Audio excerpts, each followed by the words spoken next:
I personally didn't think that anyone cared what I had to say or would like really follow it. And then I had this kind of moment that I will never forget. And it sounds like so silly, but. Hey there, my name's Ashley Church. And I'm Erin West.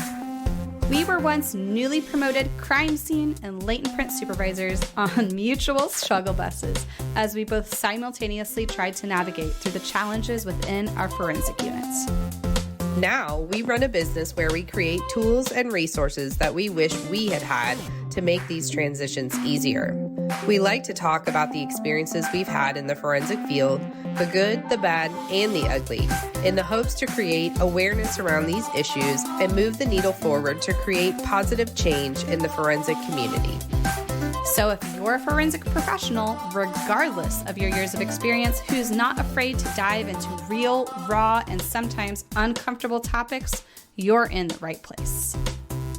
This is the Forensics Unfiltered podcast. Hi, hello there. How has your 2025 been? We hope it's been off to a really great start. We certainly missed you.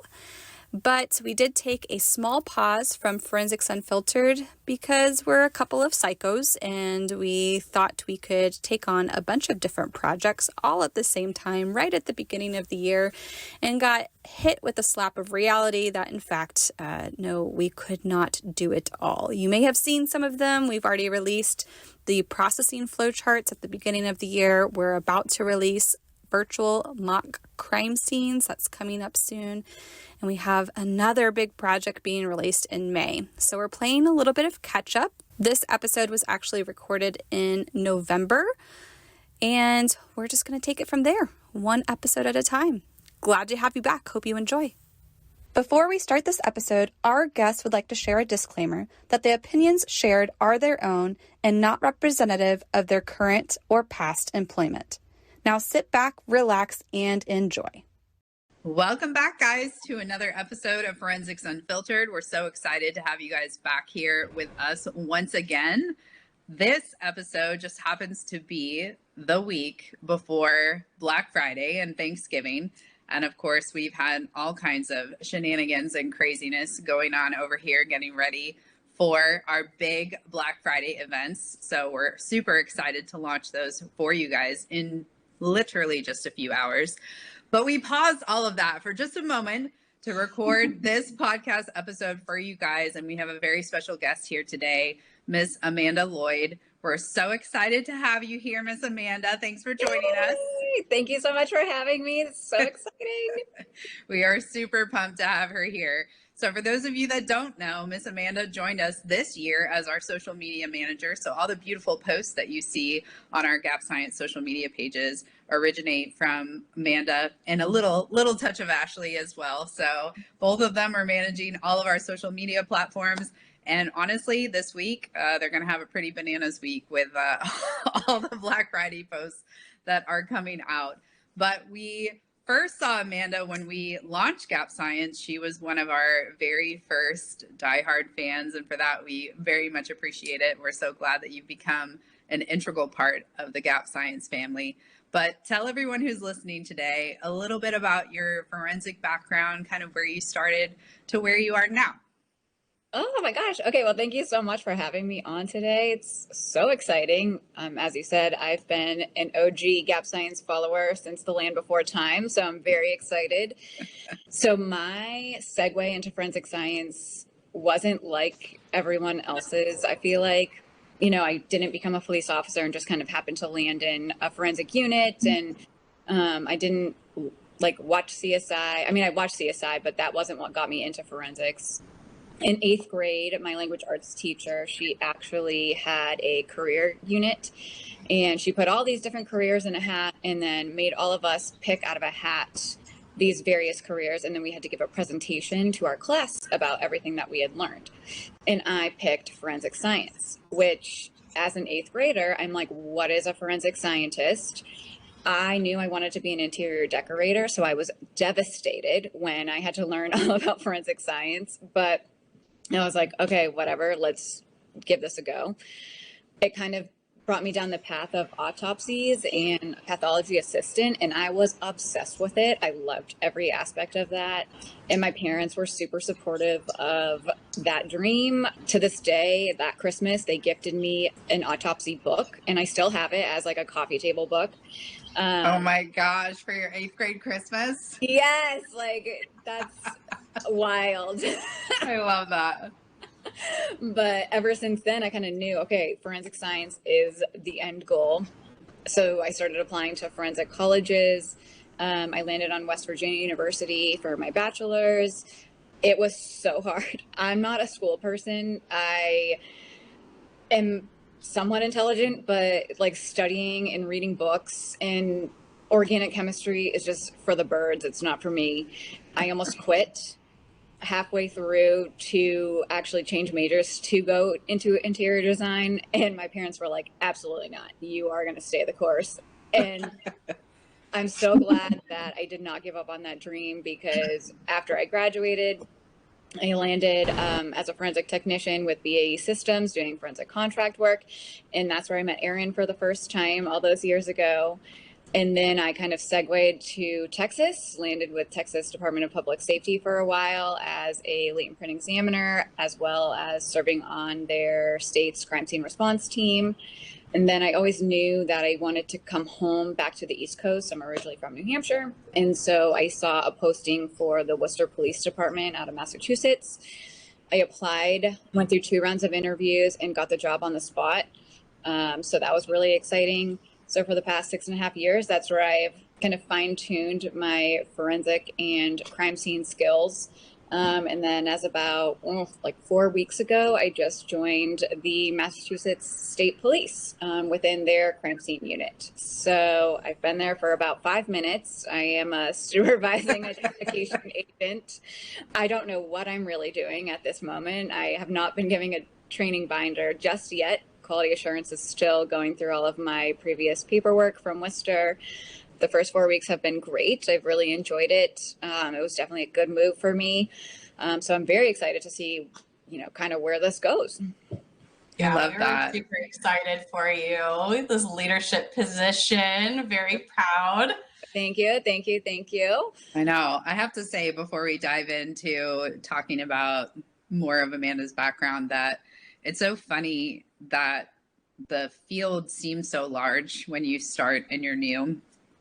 And like the longer you're in the field, the smaller you realize that, like, how it's actually a lot of people know each other and a lot of people are connected to each other in the fields. Like, it seems so massive when you start, and then the farther along you go. So like, she was talking about us like working together and knowing each other way back in the day, literally like 10 years ago, back in the day.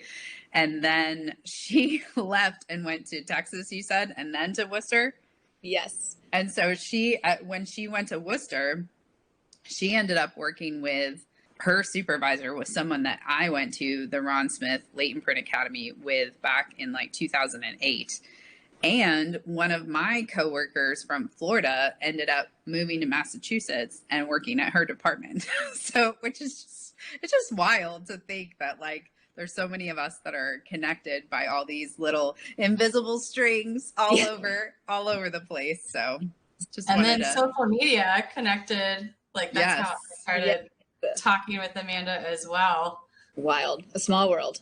Speaking of social media, I know that's how I connected with Amanda many, many years ago when we started Gap Science, and immediately recognized her blog, and I was like, oh my gosh, this blog is so beautiful.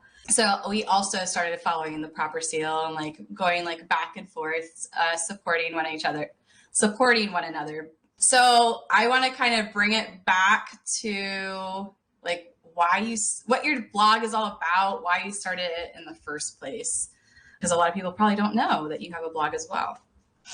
Yeah. So this kind of grew out of me graduating grad school back in December of 2019. Then quickly after, COVID kind of came upon us, and I had a lot of, I guess you could say, free time on my hands. Yes, I was going into the office, yes, the lab, but I worked from home quite a bit. And so when I'm left alone with my thoughts for too long, like that's when bad things happen. So, but really turned out to be a good thing. So I was obviously on Instagram a lot and seeing like all these influencers and blogs. And I thought to myself, do forensic people have blogs? Do they exist? And so then that took me down kind of like this deep dive into, is there a market for a forensic blog or a forensic Instagram account? And there really at the time weren't that many. I mean, it's a very small, specific niche, if you will.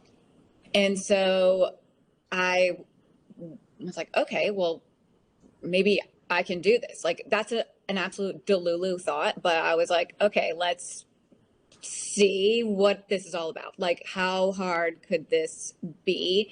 But at the same time, I'm like, am I ready for something like this? I am kind of a private person. And so having a blog and having an Instagram page, like that's not private, is very public. And so I'm like, am I going to embarrass myself? Like, I don't know. But after talking to some girlfriends who were extremely supportive, they were like, just do it. Like, you're the go-to girl for everything. Like, this would be perfect for you. And so I was like, oh, okay, let's give it a go. So obviously with a blog, the world is your oyster. You can really do whatever you want with it. And so I really wanted to make sure that I was combining my two loves of lifestyle, but also forensic science, and how do I intertwine the two things?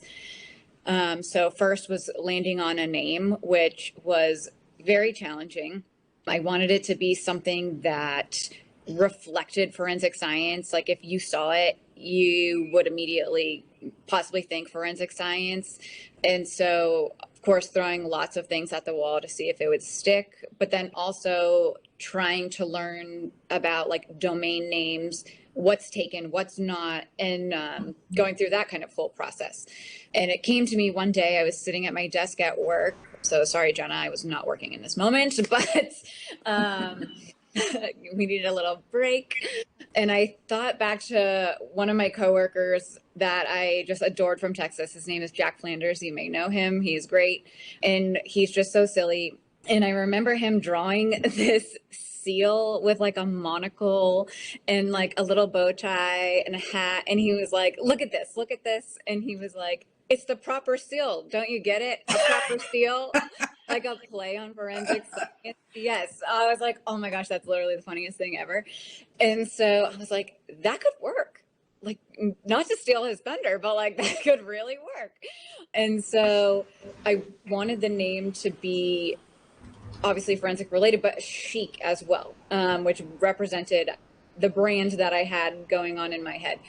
And so we landed on the prepper seal. Then my tagline that came along with it was evidence that your life can be simple yet chic. Because that's the type of girly that I am. I am very simple, but elevated at the same time. So that's what I really wanted my blog to represent. And I think you've definitely nailed it. Like, I think that's why I was drawn to your account and your blog in the first place. If you guys go to theproperseal.com, you will definitely see that her vibe is very chic, minimalist. I love that it's multifaceted. So like you're talking about trying to infuse forensics, but also you like talking about fashion and interior design and stuff like that, which I think a lot of us in forensics are. I mean, like, you know, the majority of us are women. So I feel like this probably speaks to a wide audience for sure. I think it's interesting too, because we've found this to be true with a lot of people that are starting up something like this, is like the way you described it was that you had a little bit of imposter syndrome. where you joked about it being like Delulu, like who's gonna start, like why would I randomly start this blog? But I think that a lot of people that start these kinds of things, I mean, we felt that way in the beginning too. When we first started, we were like, who's gonna, like, why would someone take a class with us? You know, why us?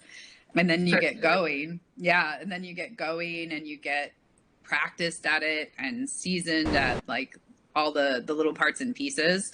and you kind of I grow. think personally, I just become more delusional. Yeah. I can do anything now. We're completely delulu now. We're like, yeah, we can totally do that. We'll figure it out. It's no big deal, you know? Yes. We're fully delulu now. But I think like so many people don't start because they're so scared of like all the things you said. Like, I'm going to put myself out there and people are going to judge me. People aren't going to like what I have to say. I don't know what I need to do to get started. And thankfully for you, you had some friends that really encouraged you to get going. We had some people that encouraged us to get going too and told us that like basically we were nuts if we didn't just do some of these things ourselves. And we're super glad that we did. And now we've gotten to the point where we are fully delulu and like all things we're like, yeah, we can do that. That's no big deal at all. But how do you feel like from the beginning of where you started to where you are now? Like, have you fully grown into all the things that you were kind of fearful of in the beginning? Have you ever set up a mock crime scene for training and just laugh? Because let's be honest, I don't know about your mock scenes, but most of ours are far from realistic. We'd grab a stuffed dummy, throw some evidence on the floor, and call it a day. And where would we set it up? A training room, a hallway, maybe an empty office. But in the real world, crime scenes don't happen in sterile, well-lit spaces. And they definitely don't come with obvious clues. On top of that, we didn't even have a storage room to house a bunch of mock scene props. We had one little cabinet. So we'd have to set up and take down the scene every day. Trainees halfway through, better wrap it up by the end of the shift or tear it down to set it all back up tomorrow. That's why we knew we needed to find a better way. Immersive virtual reality mock crime scenes. No setup, no cleanup, just instant access to realistic, interactive mock crime scenes that actually challenge your trainees' observational and critical thinking skills. Want to see it in action? Join our free webinar. You'll learn how to replace outdated setups with cost-effective, high-impact training that's accessible from anywhere. I'll make sure to include the link in the show notes so you can get instant access to this webinar right now. From the beginning of where you started to where you are now, like, have you fully grown into all the things that you were kind of fearful of in the beginning? I feel like I have. I've embraced the delulu. Honestly, I feel like the best people in life are delusional. So I'm fine with that. I will take that and own it. It's fine. But yeah, I mean, it's really kind of grown from this like 5-post blog to now I have tabs, a following of people who like will then text me after they've read my blog post like, that was so great, oh, I really resonate with what you said today. And it's like, oh my gosh, you mentioned all the little facets that kind of go into growing it. Like, I had no clue how to code. I didn't know what SEO was. I had no clue how to be like a digital marketer, but you kind of like learn these skills. I felt it was very important for me at the beginning, and still true to this day, that like all of my content was very authentic. And I wanted all, especially the pictures, to be my own creation. And so that gave me time with my camera, which then really translated to my crime scene experience. Like, yes, I'm not photographing a dead body with like a beautiful blurred background, but like I know the camera very, very well. So that has helped me out in multiple scene situations. I don't know. I just love it. My friends now are like, oh, you should put that on the blog. You should talk about this on the blog. And so now they're invested too. So it really has been like this kind of like full circle moment. I personally didn't think that anyone cared what I had to say or would like really follow it. And then I had this kind of moment that I will never forget. And it sounds like so silly, but I was in Omaha at the conference a couple of years ago, and I'm just minding my own business, traveling up an escalator, and there's this gal who's coming down the escalator on the opposite side, and she yells, "Oh my God, you're the proper SEAL." And I was like, You're famous. what? Like, you know who I am? I had no clue she was, but I was like, oh my God, hi. Of course, we're traveling in opposite directions, so I can't even like sit down and like have a conversation with her. But whoever that girl is, if you're listening, please DM me because that's a core memory for me. I know that sounds so silly, but I thank you so much. It really made my whole life. I love it. Still mind blowing for us. Like, I'm not used to it going to conferences and stuff. And it's funny because when you're authentic and people can get to know you on a more personal level, a more intimate level, and they feel like they know you too. So whenever, we're out and about at conferences and stuff, they'll know our names. And I'm like, how do I know you? They're like, Yeah. how are you on social media or whatever? I'm like, oh, okay. Yeah, it's super true. And I think the topics that you're putting out there, like I just read the blog where, making the decision to change jobs. And I feel like that's something we get asked all the time in our classes, and like people will email us like, how do I know when it's time to move on or time to change what I'm doing, time to leave the department that I'm at. And when I first saw the topic, I was like, so ballsy to put this out there. And then when I read it, I was like, this was such a, it was such a like insightful, it was very professional way to put that information out there about, some of the reasons why it might be time to move on. And it wasn't negative at all. Like, I think a lot of times people think that, leaving your job and changing jobs has to have a negative connotation, and it doesn't necessarily, Yeah. I think you really put in that blog, like how you really loved your previous department and learned a lot there and got a lot from that department. But you had just reached that point in your career where the change was necessary for continued growth. And there's so many things like that in your blog that are really amazing, helping professionals kind of, balance and make good decisions for their own career growth. And I think that's so awesome. Thank you. Yeah, I try to write about like the everyday conversations that I have with my coworkers and my friends, because if I'm feeling some kind of way, chances are someone else is feeling that kind of way too. And if they're reading it, then they feel maybe less alone, or like something resonates with them. And at the end of the day, it's really all about how you can make someone feel. That's really important to me. With that post in particular, like you said, like, yes, like I loved working for the Worcester Police Department. And it has been my favorite job to date. And I think could possibly be my favorite job to date. And so my boss, who is also a follower of the Proper Seal, she would always say, I love reading your blog posts because it gives me insight into your brain on like a personal level, yet professional level. And so with that post coming out, I remember texting her and being like, please do not take this personally. This is not like, I just want to warn you, this is coming out, but it's more of a general sense as to like why people would leave a job, not necessarily my personal feelings about leaving a job. And she was like, oh, thank you so much for like the heads up. But yeah, I don't mind talking about things that are difficult to talk about, because those are the important conversations that need to be had. And chances are someone might be needing some kind of support in making a decision like that. So hopefully it helps them sway one way or the other. Yeah.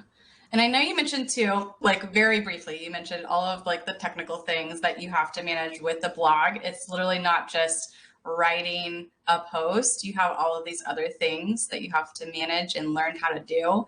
And that's probably what blocks people from starting something like this to begin with. If they're like past the, okay, I need to be authentic and I'm going to be in the public sphere.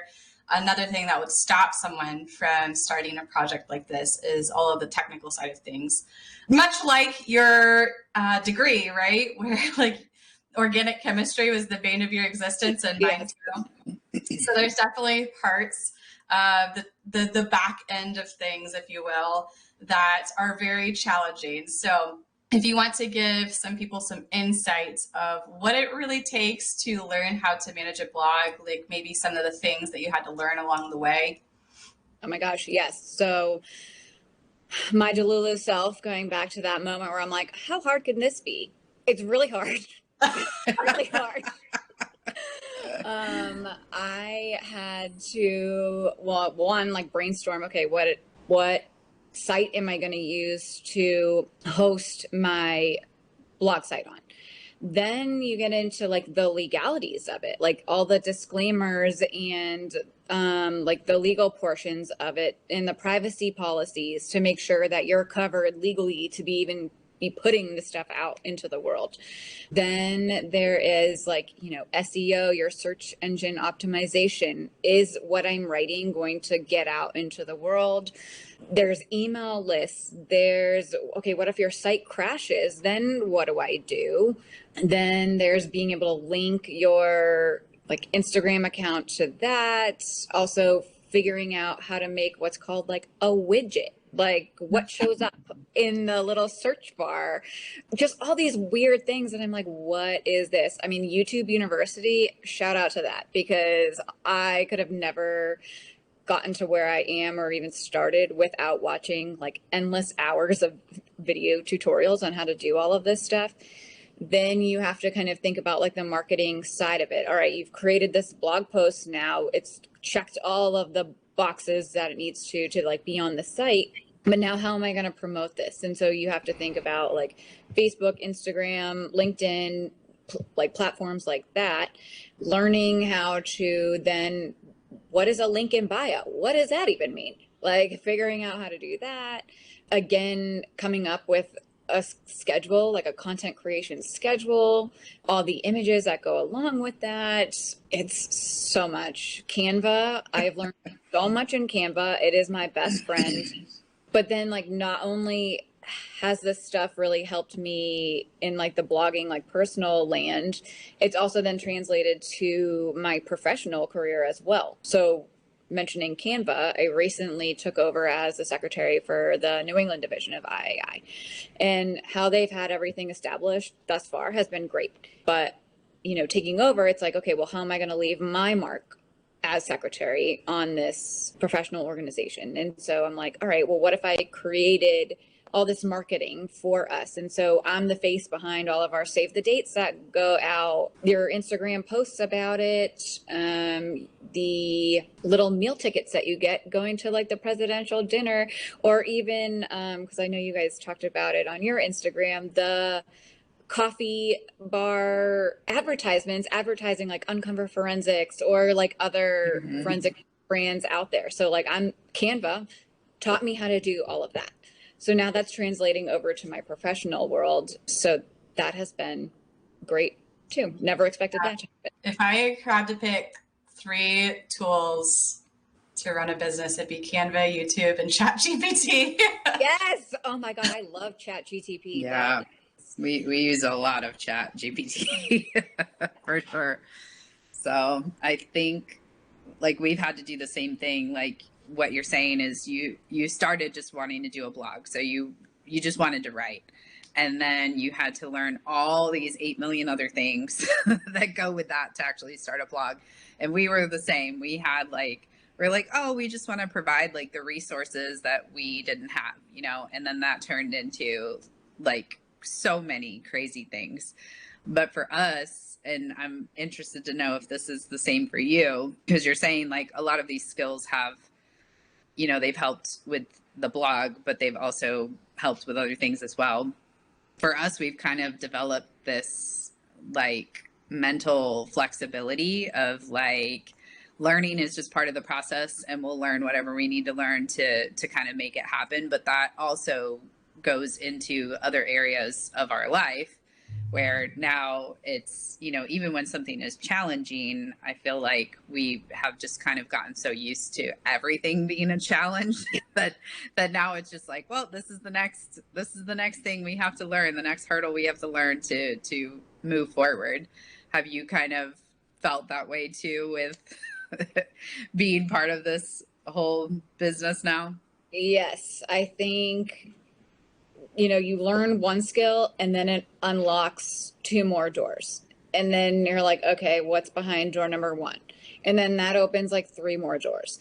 And then you go back to the other door and you're like, okay, well, this has now unlocked something else. And I think because I am such a naturally curious person, like I'm always going to just open that door and like peek behind and see what's going on, which then translates to me learning a new skill. And I love that. I think as a forensics person, I'm always going to question. I'm always trying to be better at my job. I'm always going to try and learn a new skill. I'm not the type of person who's like complacent with where I am in life. Like I can always stand to learn something.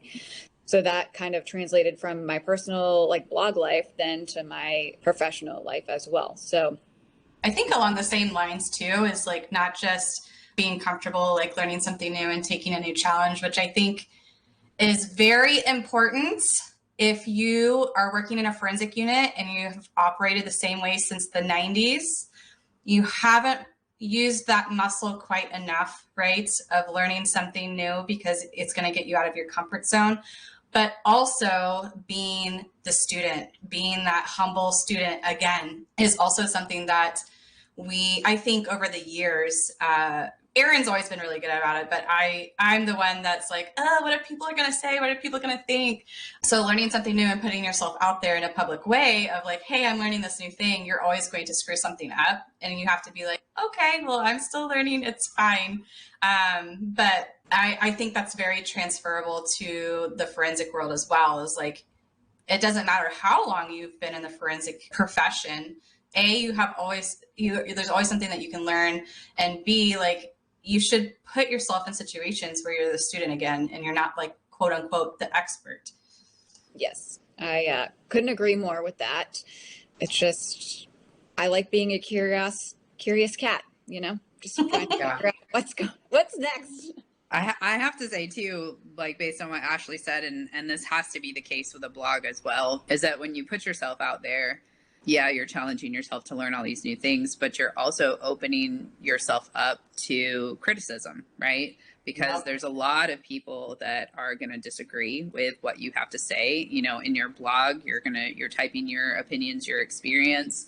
The same thing with us in our classes, in our podcasts, in all kinds of stuff. Like we have people that will actively criticize what we have to say, or like post mean comments or send us emails that they didn't like this or they didn't like that. They didn't like what we had to say in the podcast. And that is just kind of the nature of putting yourself out there, is that you're going to have a lot of people that love what you have to say and connect with what you have to say. But then there's also going to be that other half that doesn't like it and criticizes it, but you have to do it anyways. Mm-hmm. So if you want to be successful, you got to do it anyways. And putting yourself out there is going to expose you to both sides of that. So have you had people that have like disagreed with your comments or made comments on your blogs and stuff like that you've had to kind of push through? Luckily, knock on wood, not yet. I think everyone has been very kind, very supportive, very engaging in like a good way. But I also feel like I still play it a little safe. Like I'm not out there dropping like outrageous content. Like taboo topics. Yeah. But I do love it. And like, I hope that with time, I'm able to kind of build the confidence enough to be able to have those taboo conversations. But no, I'm very lucky that everyone has been very gracious online. But that is a fear unlocked in me that I'm like, oh God, I don't know.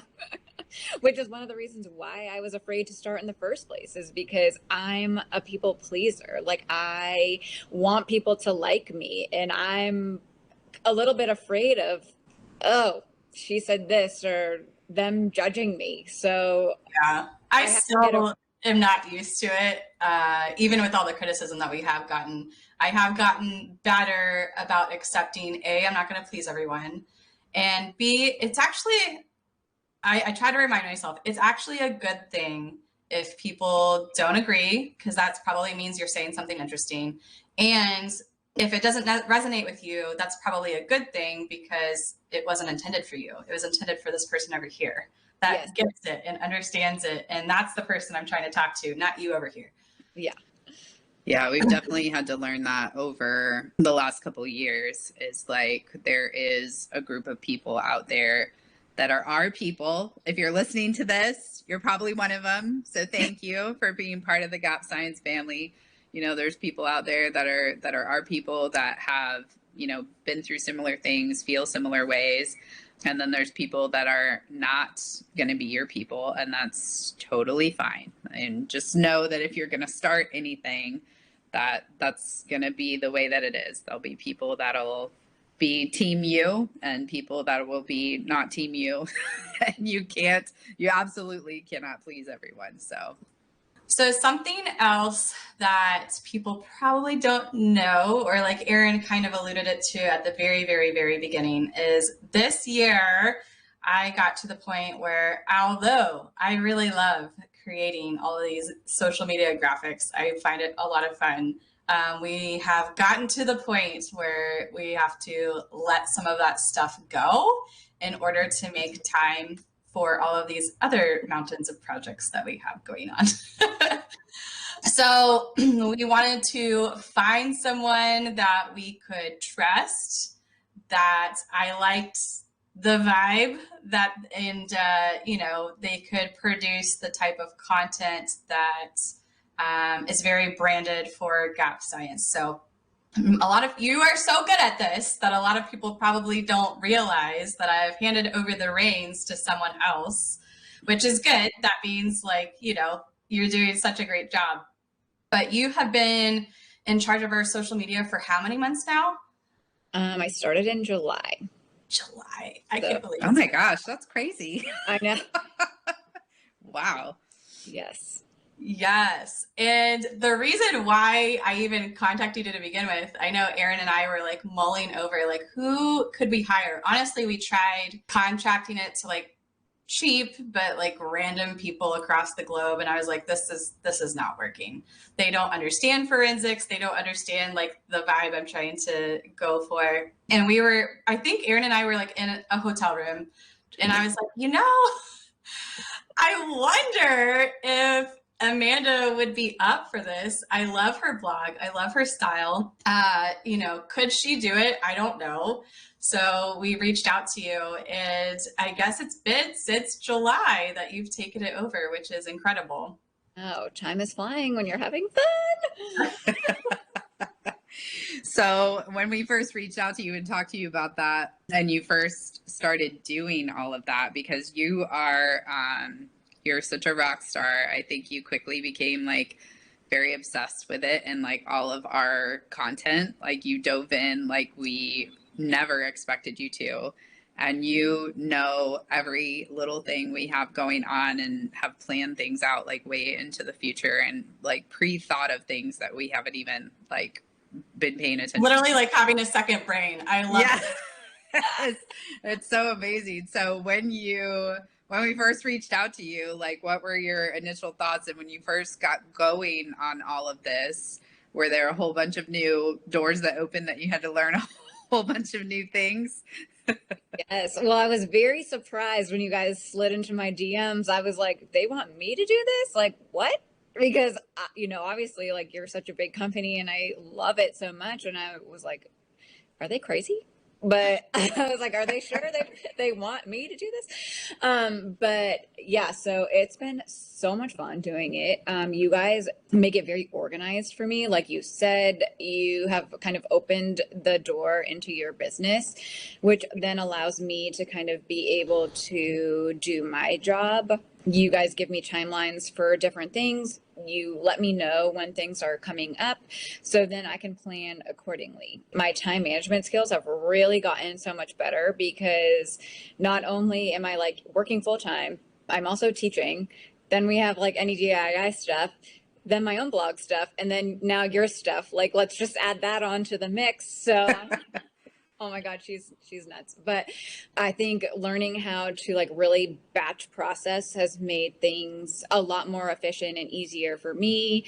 And that's something that I was doing kind of with my own blog, but I've really fine-tuned it now, adding your stuff to the mix. Also, really analyzing the content that I'm putting out there. is it hitting? Is it falling flat? Where did I go wrong? What can I do better to make sure that like these posts are resonating with people who are following you on the different platforms? Also making sure that like I'm creating content that is within the confines of your brand. Like I want to make sure that I'm kind of this silent voice in the back, that people don't know that you've outsourced this to me. So I want it to look and feel like Gap Science, like the brand of Gap Science. That's always been something that's really important to me because I never would. It's very different from yours for sure. Yes. And I think you nail it. You nail it on, with your blog, you nail it for our stuff. And we couldn't be more happy. Like Erin said, it's kind of forced me for sure. Cause like I'm I feel like when you watch a movie with like the scatterbrained artists and their shit's everywhere, like that's how I create stuff. And so having like to be more organized so that you have what you need has been super helpful for me. But it's literally like a second brain. You're like, hey, like, did you consider this that's coming up? And I was like, no, thank God you thought of it. Or like, just like your creativity. I'm like, oh my gosh, I love it so much. Oh gosh. I also try to capitalize on like different social media trends and then applying them to your brand as well. And I'm like, oh my God, well, I think this is super funny. Like, will other people think this is funny or cute or, informative, whatever. But yeah, it's been fun. I love it. I have a little calendar that I bring with me everywhere. That if I like think of an idea and I have time, I'll like write it in. Like everything is scheduled out. I know what the content creation looks like and going into the new year already with Gap Science. So it's been nice to really fine tune those organizational skills. That's amazing. That is not my gift. The gift that you guys have is not my gift. So it's incredible that, you guys have been doing such an amazing job. I know I've told Amanda this, but there's been many times where I've asked Ashley, if the post today was you or was that Amanda? And she'll be like, nope, it was Amanda. I'm like, amazing. Surprise! So if I can't even tell the difference between Amanda and Ashley's post, then I would assume that you guys probably can't as well out in the world. But this is yet another thing that's part of running a business, is all these little pieces that are so important that make the whole. So it's so crazy, to start and be like, oh, we just want to teach a class. And then, a couple of years down the road, you've got 8,000 things going on, all to kind of funnel into the resources that you're offering. It's really, really wild. So, and it goes to show why networking is so important. It kind of like goes like this big full circle moment is like, Amanda wouldn't even be here if the people right here on this podcast didn't like put themselves out there, get out of their own bubble and network with other people. Yeah. So I think that's also something to attest to as well. I love that, these little connections that we've made have brought us together. Yeah, for sure. I also think too, for those of you that are listening to this right now, we have many other tasks that we would like to outsource, and we're constantly paying attention to who is part of our Gap Science family and what skills they have that could potentially help us with some of our other outsourcing as well. So, just keep that in mind. But Miss Amanda, what's next for you, girl? What's coming up in the future? Oh gosh. I would love to get more consistent with the Prepper Seal, getting content out there, getting more followers on Instagram. That would be great. I've thought about maybe creating merch for it. Like, is that a wild idea? I don't know. No, it's so fun. Do it. I feel like I also would love to start outsourcing some of this stuff. It would be, if I've learned anything from Gap Science, it's like try to outsource some of these things, but hopefully I can grow enough to get there one day. Who knows? But I just want to remain consistent with it. It's a great emotional outlet too for like anything going on in life. I think I just naturally gravitate towards creativity, and I love being a forensic scientist. I do. It's my favorite thing in the entire world, but I'm not just a forensic scientist. I have this whole other side of me that I also want the world to know too. So we'll just continue down the path and see what happens. I love that. Definitely check out her blog, theproperseal.com, if you're not already following her on Instagram. She's a lot of fun. And we're also looking forward to all the things that you have planned for us in 2025, because I'm sure I don't even know what they are yet. At least someone's thinking ahead. Yes, thank God. I can't wait.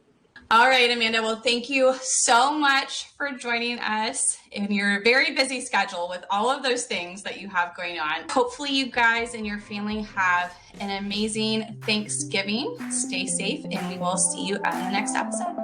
Bye. Thank you. Thank you so much for being here and listening to Forensics Unfiltered. If you liked this episode, would you do us a favor and leave a review letting us know specifically what you liked about this topic? It will only take a minute, but it will really help us plan future episodes so we can bring you more topics that you want to listen to. We'll be sure to provide any links from today's episode in our show notes on our website. Head to www.gapscience.com. Until next time, stay safe out there.